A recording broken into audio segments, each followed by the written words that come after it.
Excuse me. There we go. Oh, excuse me. I got the... Oh, no!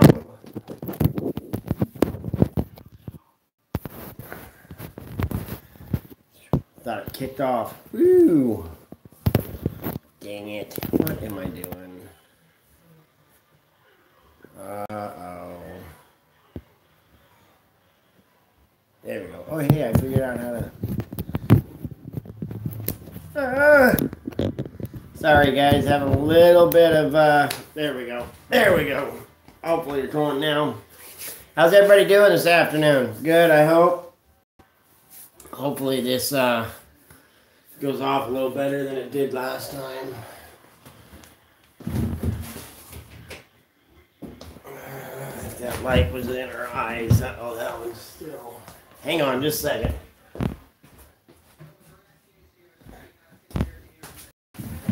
Is that better? Sorry.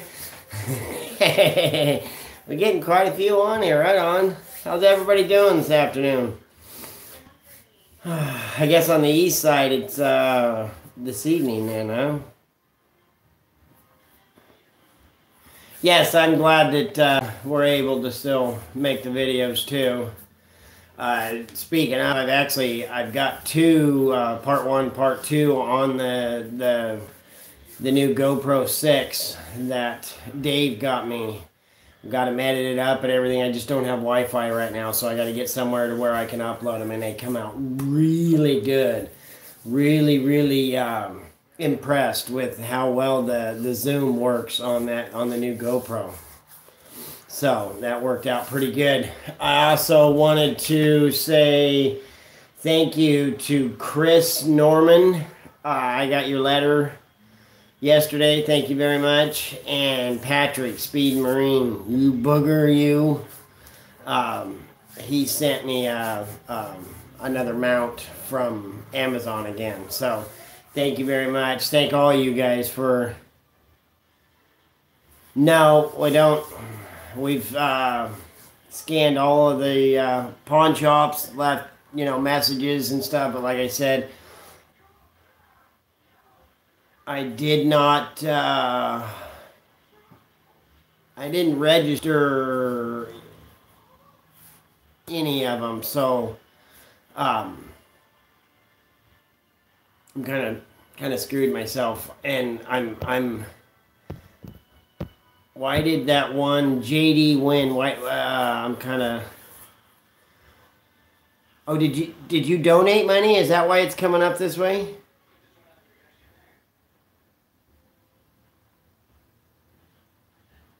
What the heck? Anyways, so no, I didn't register them. I didn't have any, and they come with numbers and everything, so that's absolutely my fault. We're still going to keep an eye out. Hopefully they'll show up, and maybe we can... Every one of the pawn shops around here said that if they come in, I do have pictures of them and everything, that they would keep an eye out for me, and maybe we can contact the police. They won't be, by law, have to give them back or anything, but we can find the person that turned them in, so... So yeah, thank you very much, JD. I appreciate that greatly. Wow, we're going to do pretty good today. We got 35 people on. So I wanted to give it a few more minutes before we started doing the story time. This is going to be my first live story time. So, some people were going to get on here. I did. I was going through some of my stuff, and I found one of my old ledger books, and as I was telling you guys, I just write down, daily, just small things that have happened, throughout the day. Just at some point it could save your butt. Like on Thursday, November the 12th, I put down we worked 10 hours. It was dry, but it was cold. Stroker broke down. Goodwood, no lift. Slinger's no good. It's an all Spanish crew. Let's see. And then Friday the 13th, Sky Car broke down, loaded 7 trucks, strokers behind, always behind, 2 short logger loads. And then, you know, just stuff like that, just to, because at some point, I do plan on maybe write some kind of a book about logging and, you know, the daily events of logging and whatnot. So I thought that'd be kind of handy to have. Plus, if somebody asks, you know, well, why did you guys not, you know, get so many loads this day or something like that, it's a lot easier to figure it out. So anyways, hope everybody's having a nice leisurely Sunday. It's the sun's out here. It's cloudy and chilly, but at least the sun's out. It means that time of year is coming, and I am absolutely ready for some nicer weather. And I think just about everybody it is. I see where it snowed again on the east side of Oregon, so I'm sure the other higher elevations probably got hit pretty good. So anyway, so story time. The video I did a couple of days ago, and the kid thought that somebody else's whistles were bleeding over onto our talkie tutor system. It absolutely can happen. Not as much nowadays.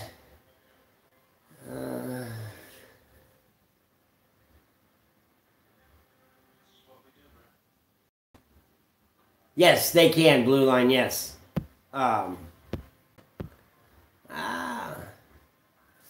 Warming up. I got the windows open here in the southeast. Yeah, it's quite a bit warm.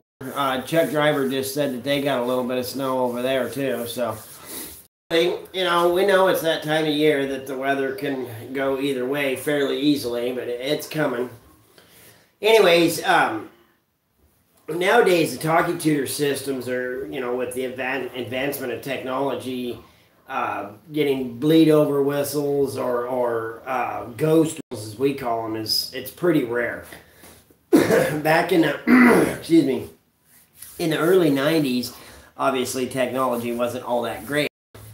It would happen, and if you're close to somebody, you can hear their guys talking on the talkie tutor, and you can hear their clicks too. But there is a definite difference, you know, like if your guys are way down in a hole and it's not coming through your mallet box and making the actual tutor go off, it still clicks, but it's a different click. You can pick the difference out and know. Anyways, in the 90s, after this spotted owl thing happened, they did have about a 2-year span there where somebody had figured out the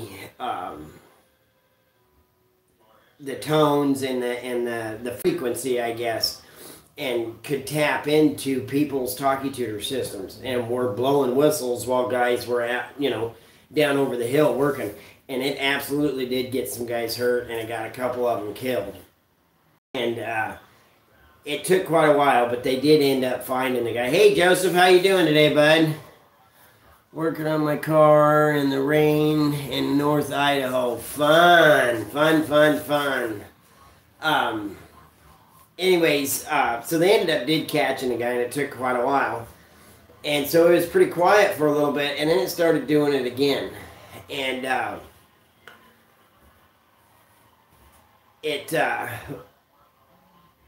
guys would be down in the middle of setting their chokers or whatever, and it would happen. And, they'd get a whistle or something. Oh, yeah. Yeah, if it wasn't for bad luck, we wouldn't have any luck at all. So, pick up and go on from there. Anyways, so they figured it out that it was this one guy that was on the crew doing it. And I'm not sure why. And I that's why story time comes in, because I did work with the guy. And so it was years later, I'm working for this other outfit, and I didn't even know they'd hired the guy. And I was messing with the boss, and I said, he'd come up, and I was like, what, no donuts and coffee today, or no tacos, or, whatever, just messing with him, because he was pretty good about giving bonuses and stuff like that. And he says, well, it's going to be pretty tight for a little while. I just spent $12,000 going through the talkie tutor system on that other yarder. And I was like, good Lord, why? So he told me that they're having talkie tutor issues. And I was like, oh, wow, that ain't no good. So we got to talking about what had been going on and you know, where they were at and whatnot. It wasn't that bad of ground or rocky or nothing like that. And so we all thought, well, gee, you know, nowadays that just doesn't happen like that. Well, then a couple of days later, somebody says something about this guy working for him. And I'm like, whoa, whoa, whoa, whoa. So I called the boss and I said, hey, listen, partner, I'm going to tell you right now. And he goes, I said, if you take that bug away from that guy, it'll stop. I guarantee you it'll stop. And he's like, you know, the funny thing about that is I spent all that money and we're still having problems. And I said, I'm guaranteeing you, you take that talkie tutor away from that guy and that will stop. So they set it up where they said they give the other two guys on the rigging their bugs and said, well, yours is getting worked on. You'll just have to use a handheld now because it was tendon hook. And sure enough, it stopped. So they wanted to catch him in the middle of it. And so they gave him back his bug. Well, as soon as they gave him back his bug, it started doing it again. But when they give it back to him, the technician that it had went to, when he sent it back, he said, somebody's been tampering with these bugs, you know. And I told you guys, when you hold them up and squeeze it, they blow a whistle. And when you hold it down and squeeze it, you can talk. Well, he tampered with it where it would blow whistle in any position, whether it was up, down, sideways. And so they started questioning this guy about it. They're like, you don't have a talkie tutor, we don't have any problems. And so a couple of days later, they're changing roads, and it whistles the skyline up. And so the guy picks the skyline up, and there's nothing. And then all of a sudden, over the handheld, this guy's, oh, I'm hurt. So they go taking off, running back there, and he's like, you know, who whistled to pick the skyline up? I didn't do it, you know, who's picking the skyline up? And they get there, and it was a big red old Duffy tail hole, you know, rotten. And when they cleared the skyline up, the bark and everything had fallen off of it. Well, he was under a bunch of bark, you know, claiming this had all fell on him and hurt him and everything. But the funny part of it is that you could tell that he took his hand and rubbed it in the sawdust and put it across his face like this. It was, you know, very apparent that. So that was his way of trying to get out of, you know, because now he's involved in you know, somebody blowing a whistle while, you know, he was in a dangerous spot because it was always happening to everybody else. So they ended up letting him go. They could, you know, find any proof that he was doing it or anything, but he went to work for another company. And, dang it, something just flew right in my eye. Oh, man. Anyways, while he was working for this other company, it was a thinning company, and they had that clamping line spitter carriage, the Eagle carriage. For whatever reason, they had to go out into the turn and do something. Well, this guy went ahead on the skidding line and picked the skidding line up tight while the rigging slinger's in there working on it, ghost whistles. And while he's in there working on it, he opens the skidding line clamp, and it sucked the turn up to the car. It ended up killing the guy. And I'm not going to say his name because I really want to, but the guy that got killed was a really good hand. He was a really good guy. After this happened, they figured out what was going on. Legally, they couldn't, you know, legally say that this guy did anything, but every logger in the country, the guy, he's nowhere around anymore, is what I'm trying to say. He can't get a job around here because everybody knows that he is the one that was doing all this all the time, and at least one person lost their life over it. So I guess it really wasn't more of a story time as more as it was just a statement that there are people out there that do those kind of things. And it's absolutely ridiculous that this guy had to lose his life over somebody else.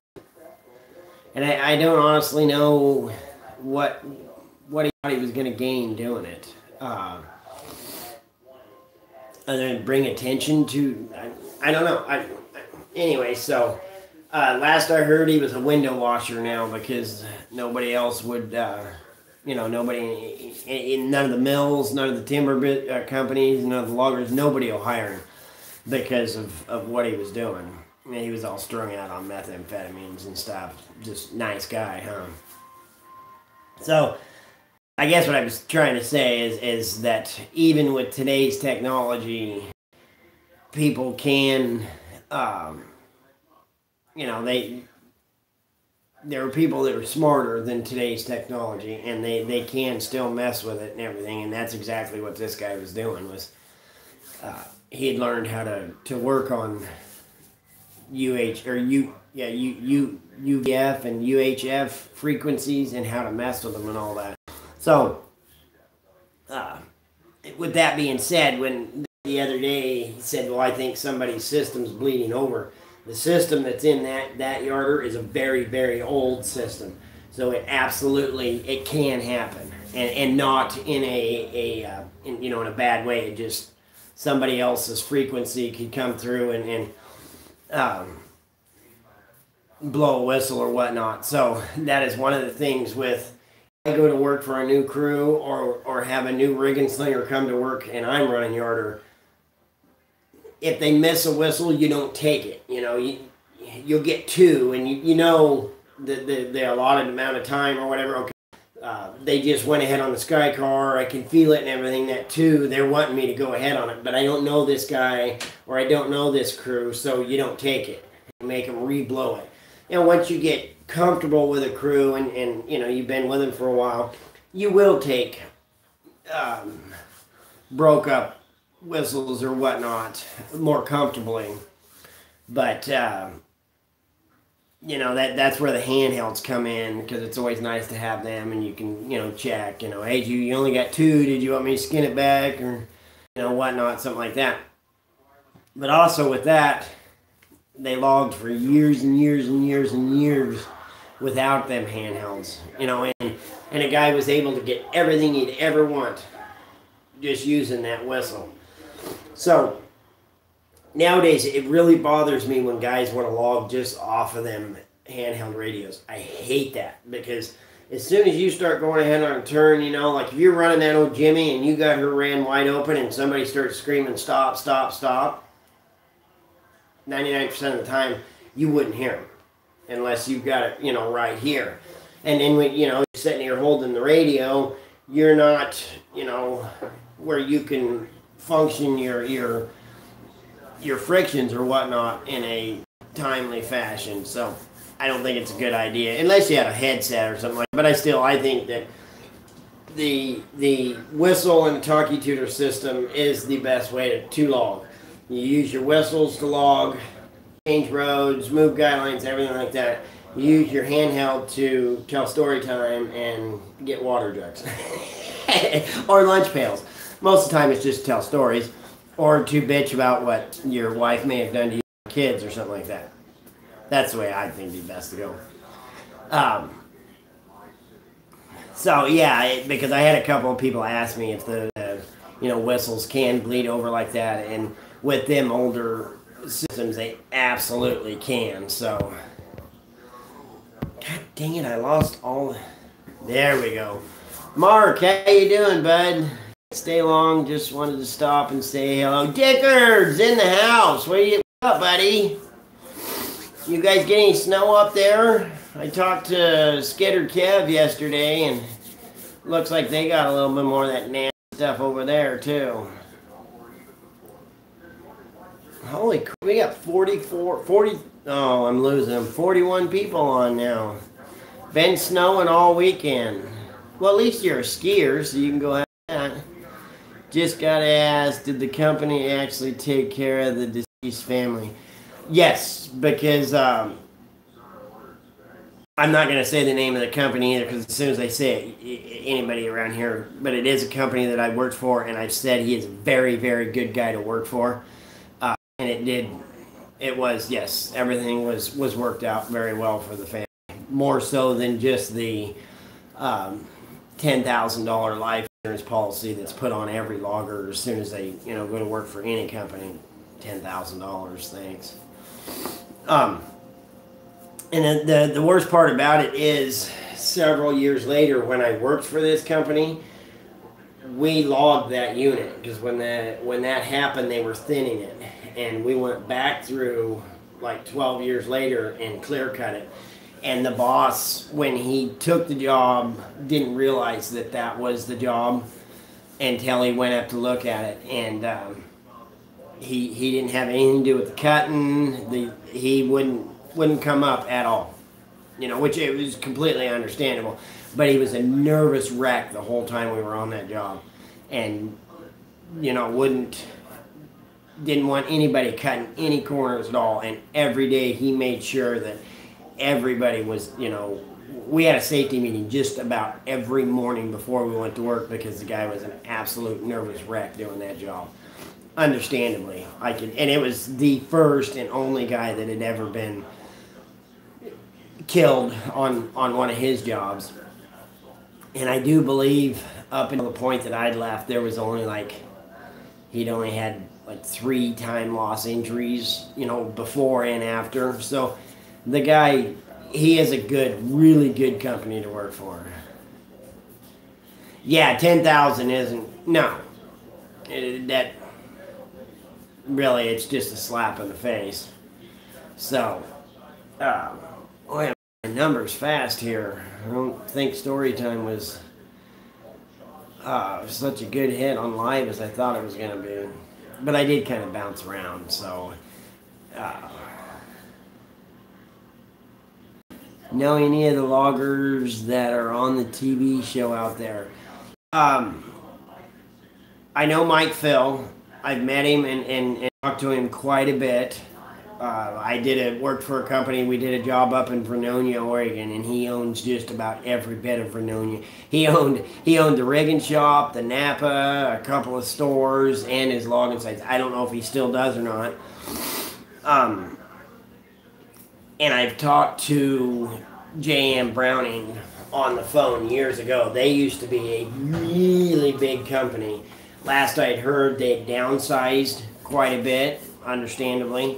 But they weren't just a logging company. They had their own cutting outfit, and they had their own road building outfit. If you go on their website, it shows they're pretty good. Have I ever worked for any logging companies out of Washington? I have not. When I lived up there, when I was younger, the company that Dad worked for,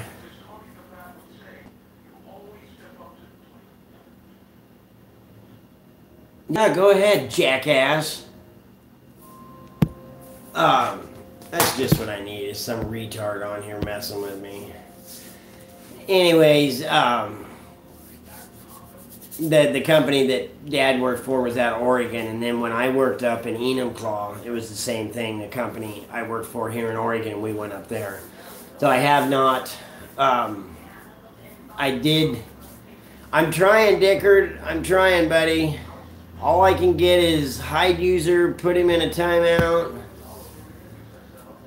You're more than welcome to stay here, and everybody will be absolutely friendly with you. It's just not, we don't want to mess around, I don't come over to your channel and cause a bunch of shit, so don't come over to my channel and cause it, please. If you want to stay, you're more than welcome to stay. Like I've said 100 times, there's lots and lots of good people in the comment section. How you never know, you might meet your next best friend if you stuck around for a few minutes. But if you want to just play games, you're not welcome here. It's all right, Joseph. Don't worry about it. And I figured it out, Dave. The reason I can't do it is because I have to do it on my laptop.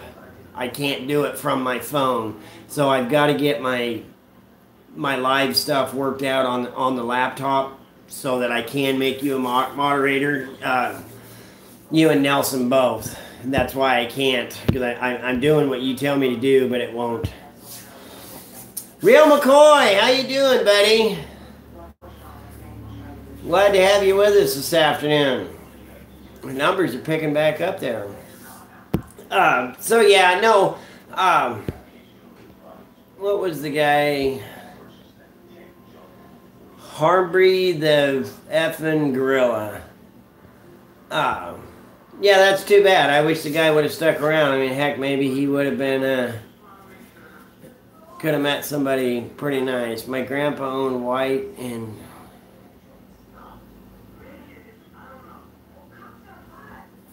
known as Skierman and Zoomerman. I've never heard of him, buddy. I have been talking to Josh Oakes the last couple of days about maybe working for them. How you doing, Aaron? Glad to have you with us. Uh-oh, I almost put you in timeout. Don't want to do that. So, anyways, like I was saying about the ghost whistles, when you get, we've had to take and get like 200, 300, 400 foot of coax and run our antennas clear out, you know, because we were way down in a rock draw, and you wouldn't get nothing. You wouldn't get the clicks or you wouldn't talk anything. And you know, that was before the little handhelds become pretty handy to have. You know, like, hey, you can set right next to a yard or, you know, 100 feet down the road, and they do that a lot. And you can tell the difference between the clicks and the tones. You just have to, learn your tone with the box, you know, that you're working under. It absolutely can be. CNC logging out of Kelso is a pretty big contractor, I believe. Daniel Boone, he sent me a bunch of numbers, so I've been calling. My dad hauled for Zoomerman back in the, back in the 80s. That's cool. See, like I said, if that guy would have stuck around, maybe he'd have figured out that there are some pretty good people over there in the comment section. That Brian now, I'm hearing pretty disturbing things about cross-dressing and tea parties and possibly a nudist camp somewhere. I don't know. Me and Chuck Driver was having a pretty good time with Brian the other day. Sing videos you can... Yes, you do. What do you need, bub? Oh. Anyways, oh geez, I wasn't prepared for that question. So yeah, you figured out where your road line's going to be, and let's just say we're thinning, because because thinning. Anyways, they go in and they cut the corridor, and it has to be. You have to have 6 inches or 6 feet of clearance on each side of your carriage when you go down. States the law. That's why the corridor is 12 to 15 feet wide. Some guys keep them a little bit tighter, so if you knock, bark off, you can cut them down and you don't get dinged for doing it. Anyway, so you know that that's your next road line, and you've determined that you have to have a lift tree to get lift. So yes, you put spurs and a belt on and you go up. You determine how high you're going to have to be up in it. And you take you'll have a strap and a block, and then your guy lines. Some guys will use 2, some 3, some 4 guy lines, depending on the situation. I've used up to 6 guy lines. Most of the time in thinning, you only need 2. You go up, you put your strap in, hang your block, hang your guy lines, and then you tighten up your guy lines and everything. And after you get everything up the tree and the block, you leave the rope that you pulled everything up with, you leave in the block. And then when you're making your layout, you hang the haywire into that rope, and pull it up through the tree. So now your layout is all connected. So when they go to run the skyline out, it's through that lift tree, and that's what pulls it up through the lift tree and out to your tail hole. And then when they pick it up, it's, you know, if you want 40 feet, you got 40 feet of lift there. Now, when you rig a jack tree, it's different. You rig the jack tree and everything. Everything's the same except for the skyline gets hung and it's still on the ground. And then you bring the J and blade, and I do have one of those videos up too. That's when I was working for Rose, and I do believe it's called rigging a support tree.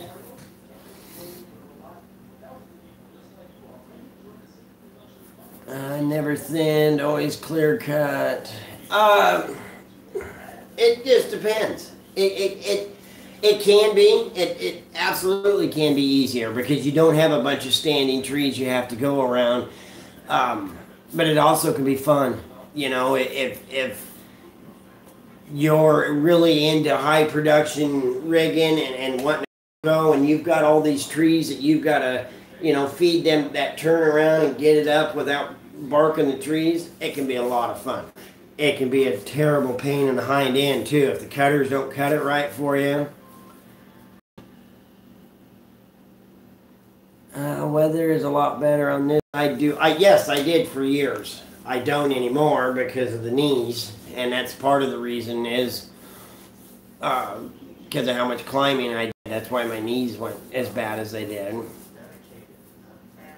Yes, I have worked on a helicopter. I chased under one, and that was enough work for me. I actually wore a brand new pair of gloves out in one day, coiling chokers for the helicopter, and that thing was, I mean, it was fast. I have to go, be safe, real, keep doing what you're doing. Love the videos, love the info, sending out. Dang it. Why does it do that?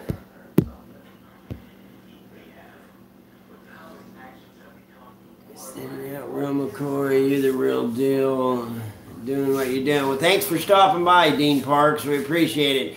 And Real McCoy is. I absolutely love watching his videos.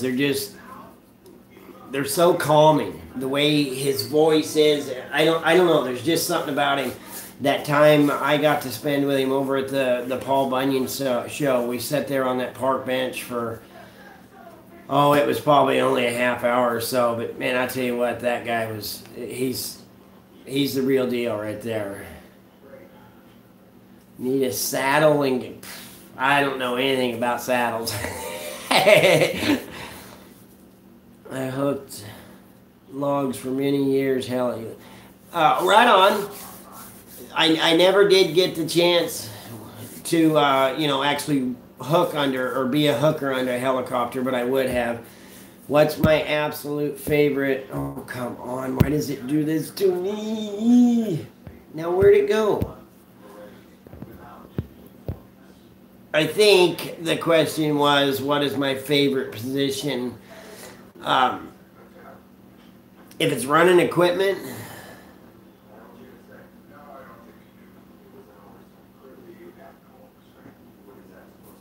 oh, dang it. I love you too. Always allows us to reach out to other loggers, share family problems, logging issues. 2 thumbs up to you too, YouTube. Yes, this has been YouTube has connected me with these people that I most likely would have never gotten a chance to. So it's been a great, amazing adventure.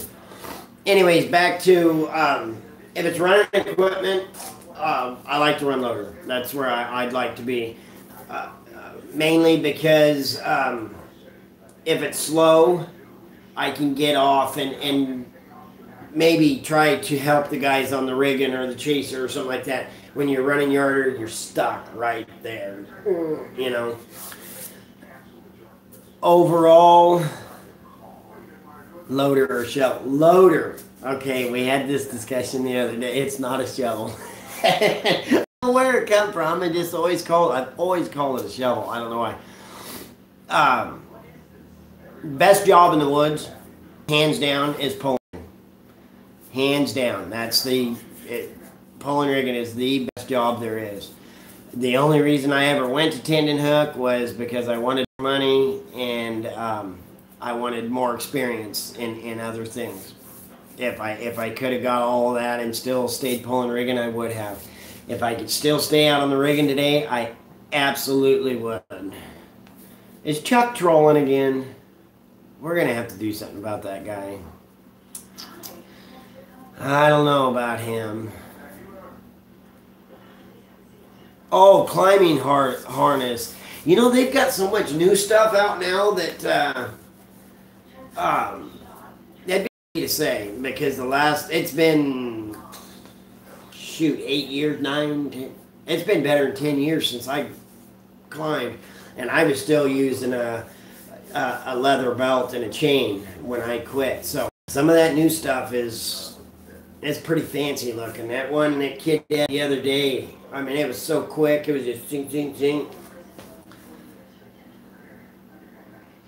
Uh-oh. What'd you guys do to get in trouble with Chuck's wife? I want to hear this story. Could be another story, huh? Come on, Brian.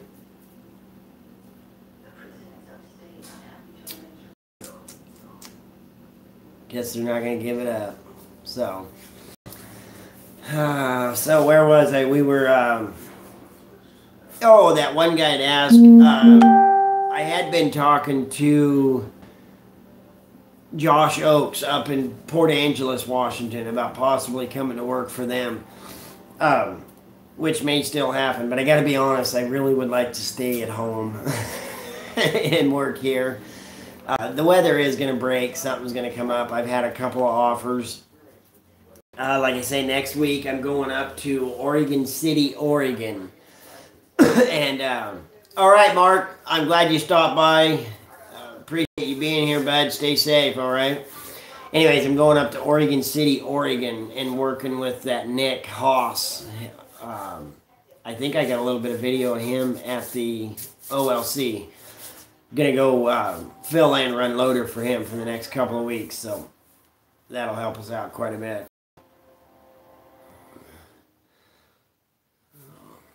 I think that's about all the questions. I hope I didn't miss anything or anybody's questions. Brian and Chuck are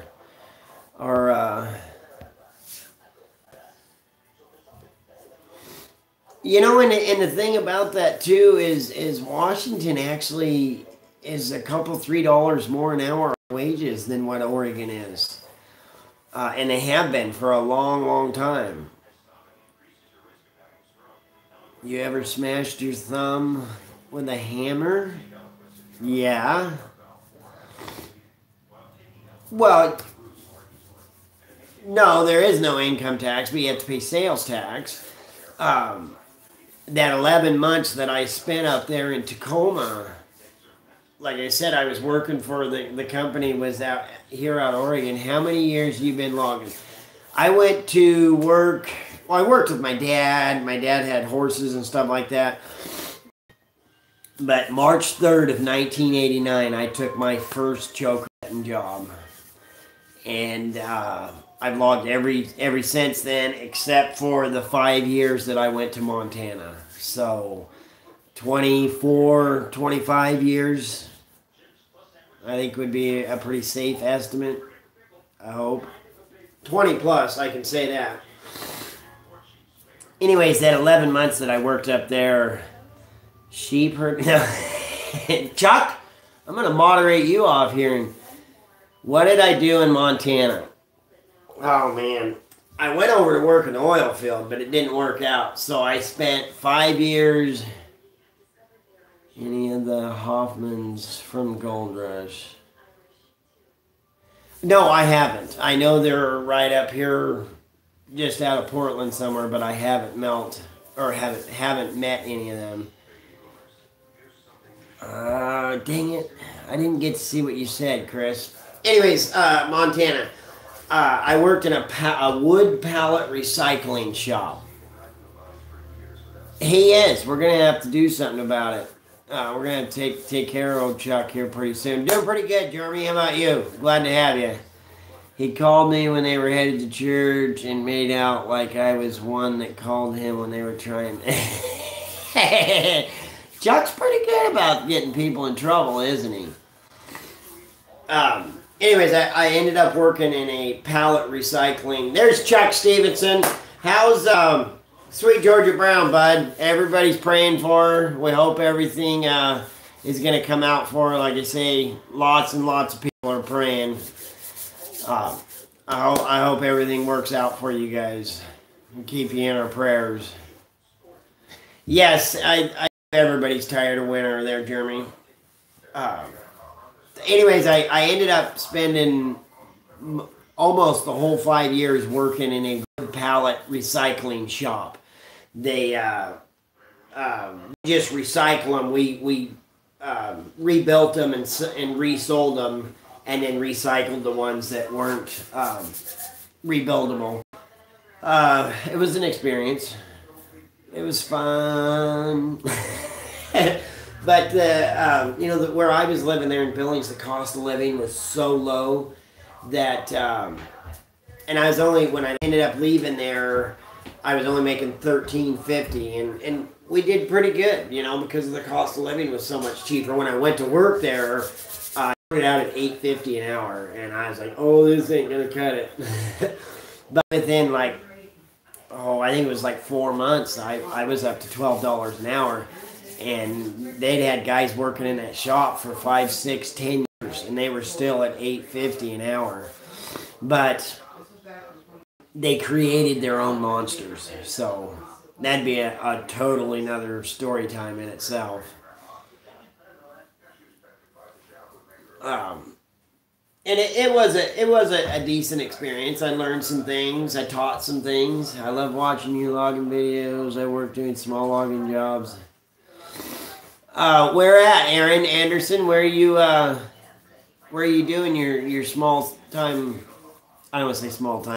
Your skitter log and whatnot. And that guy I met yesterday, the live feed. Sorry about that. Yes, another chapter of the book. It absolutely is. The live feed yesterday, I'd fought a terrible migraine most of the day. Perth, Washington. Right on. That's cool. That's right up by Daniel Boone, isn't it? It's on this side of the peninsula.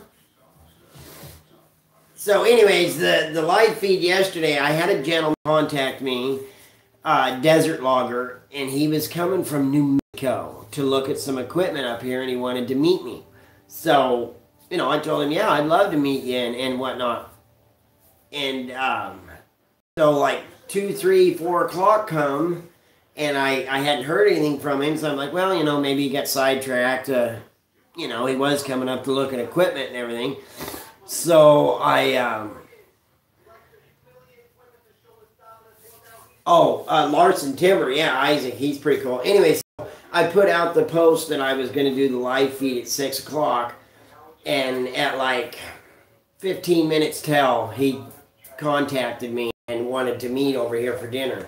So that's why I didn't do the live feed, because I went over to meet him. Really, really sorry about that. But he was a really neat guy. I didn't even know they logged in New Mexico. And after talking to him, because I asked him, I was like, well, what kind of wood is it? And they've got fir, Doug fir, pine pole wood, white fir, which we call piss fir here. And there was another softwood. But it's kind of different. I'll have to do that one a little later, because I want to gain some more information from him. Because he was talking about the government giving him grants to buy the equipment and stuff. So I don't want to just go talking about something I have no clue about. Migraines, they absolutely, I get them so bad that sometimes they'll last 2, 3, 4 days. Absolutely debilitating. They kick my butt. They're horrible. But Desert Logger, yeah, he's got a few videos up. Check them out. They're pretty cool. But he was saying that 25 loads a month is eyeball logging over there. So I was like, ooh. So, but they're on quotas and whatnot. And he asked me, he's like, do you guys have quotas around here? And I said, yeah, sometimes we do, but 18 to 20 loads a day would be what our quota here would be. And he's like, oh, that's a big difference. And I'm like, yeah, absolutely is. But he's really super neat guy. Like I say, he was coming up to look at a dang processor and wanted to stop in and I'm getting a phone call from Port Angeles, Washington right now. I bet it's that guy about that job. Shoot. I'll call him back in just a second. I better not. I gotta go, guys. That's a job. Stay safe. Get logs. I'll let you know how it goes.